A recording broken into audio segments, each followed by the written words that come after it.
اللہ تبارک و تعالیٰ تک پہنچنے کے بہت سے راستے ہیں، یہاں تک کہ صوفیاء کرام نے یہ بھی فرمایا کہ طرق الوصول الی اللہ تعالی بعدد انفاس الخلائق، اللہ تعالیٰ تک پہنچنے کے اتنے راستے ہیں جتنے انسان مخلوقات جتنی سانس لیتی ہے، ان سانسوں کی تعداد جتنی ہے اتنی ہی اللہ تعالیٰ تک پہنچنے کے راستوں کی تعداد ہے۔ کیا مطلب ہے اس کا وہ اس وقت موضوع نہیں ہے، لیکن بہرحال اللہ تعالیٰ تک پہنچنے کے راستے مختلف ہیں۔ اور آپ نے سنا ہوگا کہ صوفیاء کرام کے ہاں جب کوئی شخص اللہ تبارک و تعالیٰ تک پہنچنے کے لیے اپنی اصلاح کے لیے جاتا تھا تو لمبی لمبی ریاضتیں مجاہدے کرائے جاتے تھے، بڑے لمبے لمبے مجاہدے کرائے جاتے تھے، بڑے واقعات اس کے مشہور ہیں۔ لیکن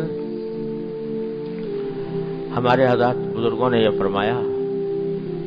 خاص طور سے حضرت گنگوہی رحمۃ اللہ علیہ، حضرت مولانا قطب الارشاد حضرت مولانا گنگوہی رحمۃ اللہ علیہ نے فرمایا کہ سارے راستوں سے سب سے زیادہ آسان بھی اور مفید بھی اور اجمل بھی اور اکمل بھی راستہ ہے اتباع سنت۔ رسول کریم سرورت عالم صلی اللہ علیہ وسلم کی سنت کی اتباع اپنے زندگی کے ہر شعبے میں، صبح سے لے کر شام تک کی جو زندگی ہے اس میں ہر ایک شعبے میں نبی کریم سرورت عالم صلی اللہ علیہ وسلم کی اتباع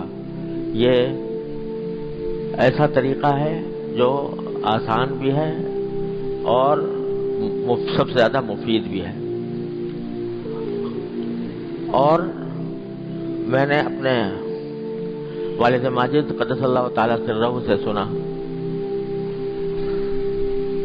اور انہوں نے بھی اپنے کسی بزرگ کے حوالے سے بیان فرمایا کہ اس طریقے میں فائدہ یہ ہے کہ جب اس طریقے پر بندہ چلتا ہے تو اللہ تبارک و تعالیٰ خود کھینچ لیتے ہیں اس کو، اس میں جذب کی صلاحیت ہے۔ ایک ہوتا ہے سلوک اور ایک ہوتا ہے جذب۔ سلوک یہ ہے کہ آدمی چلتا جائے چلتا جائے چلتا جائے منزل کی طرف راستہ قطع کرتا جائے۔ ایک یہ ہے کہ جس منزل کی طرف جا رہا ہے اللہ تبارک و تعالیٰ کے پاس پہنچنا چاہتا ہے تو وہاں سے اس کو خود کھینچ لیا جائے۔ اللہ یجتبی الیہ من یشاء،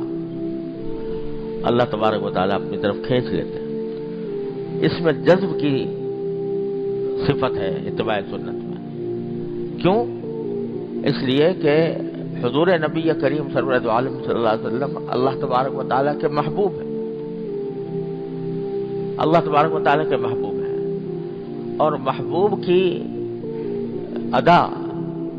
محبوب کی خاصیت یہ ہوتی ہے کہ جو اس سے محبت کرنے والا ہوتا ہے وہ اس کو اپنی طرف کھینچتا ہے۔ تو اتباع سنت سے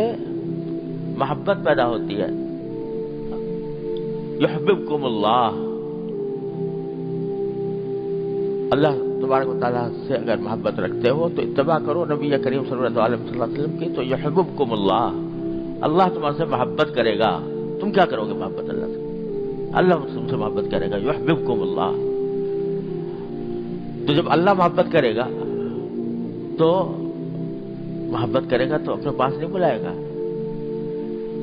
ہونا تو یہ چاہیے کہ ہم محب ہوں وہ محبوب ہو،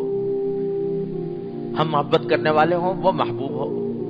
لیکن اتباع سنت کے نتیجے میں وہ محب بن جاتے ہیں، ہم محبوب بن جاتے ہیں۔ اتبعونی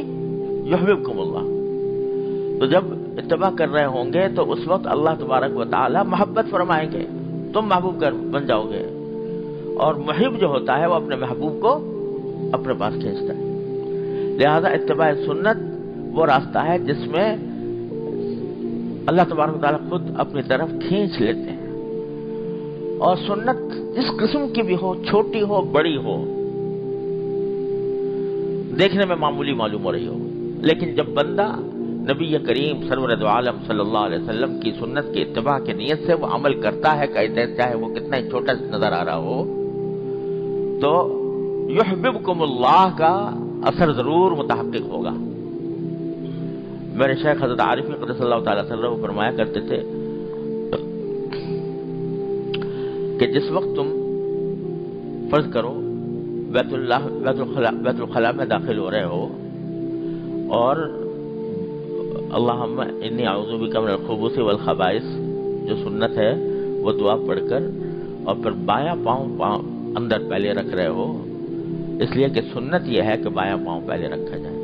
جس وقت یہ عمل کر رہا ہے اس وقت تم اللہ کے محبوب ہو، اس واسطے کہ اللہ تعالیٰ نے فرمایا یحببکم اللہ، اللہ تعالیٰ محبوب کرے. مسجد میں داخل ہوتے وقت جب دایاں پاؤں رکھ کر داخل ہو رہے ہو نبی کریم صلی اللہ علیہ وسلم کی سنت کی اتباع میں، اور اللہم افتح لی ابواب رحمتک کہہ کر داخل ہو رہا ہے، اس وقت تم اللہ کے محبوب ہو. بات ساری کیا ہے کہ تنبہ ہو جائے، غفلت سے تنبہ کی طرف آ جائیں اور جو عمل کریں وہ نبی کریم صلی اللہ علیہ وسلم کی سنت کے اوپر عمل کرنے کی اتباع کی نیت سے کریں، تو پھر محبوب ہو تم اللہ کے. تو اس لیے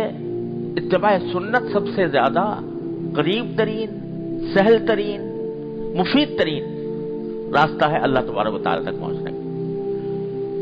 حضرت مجدد صاحب رحمۃ اللہ علیہ، حضرت مجدد الفسانی رحمۃ اللہ علیہ فرماتے ہیں، میں نے اپنے شیخ سے بار بار سنا رحمہ اللہ تعالی، وہ فرماتے ہیں کہ میں نے الحمدللہ جتنے علوم ظاہر تھے ان سب کی تکمیل کی،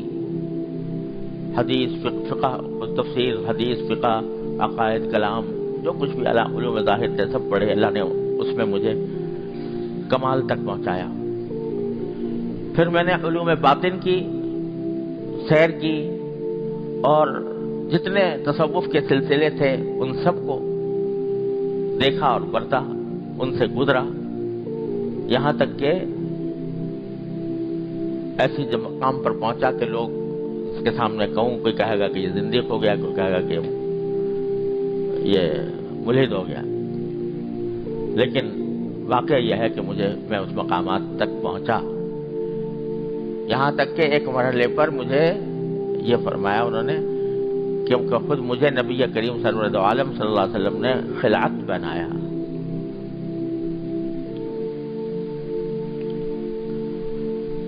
اللہ عالم کس طرح پہنایا ہم کیا سمجھ سکتے ہیں، کیا جان سکتے ہیں. یہ سارے مقامات اور سارے مقامات کی سیر کرنے کے بعد، سب کچھ دیکھنے کے بعد، سب کا تجربہ کرنے کے بعد میں ایک دعا کرتا ہوں، اس دعا پر جو آمین کہے گا انشاءاللہ اس کی بھی مغفرت ہو جائے گی. وہ دعا یہ کرتا ہوں کہ یا اللہ مجھے اتباع سنت کی زندگی عطا فرما، آمین. یا اللہ مجھے اتباع سنت ہی پر زندہ رکھ، آمین. اے اللہ مجھے اتباع سنت ہی پر مجھے موت عطا فرما، آمین. تو سب سے قریب ترین راستہ اتباع سنت کا ہے. تو نبی حضرت عارفی قدس اللہ تعالیٰ سے جن کی یہ کتاب ہے وہ ہم سے فرمایا کرتے تھے کہ بھائی میں نے یہ اس لیے لکھی ہے کتاب کہ اس کو پڑھو، یہ ایک ڈائری ہے کہ جس کے ذریعے یہ دیکھو کہ اس میں کیا لکھا ہے، کیا طریقہ رسول کریم صلی اللہ علیہ وسلم کا بیان ہوا ہے، اور پھر اپنا جائزہ لیتے رہو میں کیسا کر رہا ہوں. جہاں فرق معلوم ہو تو اس نیت سے کہ میں نبی کریم صلی اللہ علیہ وسلم کی سنت کی اتباع کروں، اس نیت سے پڑھ کر اس کو اپنی زندگی میں